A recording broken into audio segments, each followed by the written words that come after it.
धारदार चाकूने गळा कापून जावयाने सासूचा खून केला असल्याची हृदयद्रावक घटना नांदेडच्या नायगाव तालुक्यातील नरसी येथील बजरंग नगर येथे घडली आहे।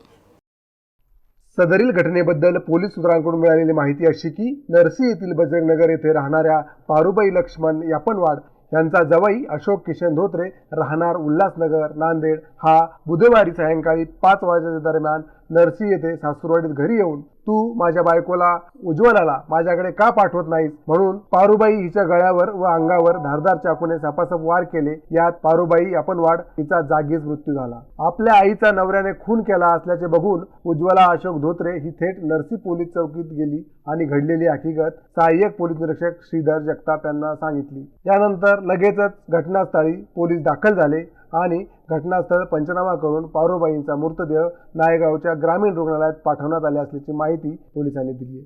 दरम्यान उपविभागीय पोलीस अधिकारी बिलोली प्रशांत संपते व अप्पर पोलीस अधीक्षक नांदेड सूरज गुरव यांनी नरसी येथे घटनास्थळाला भेट दिली आहे।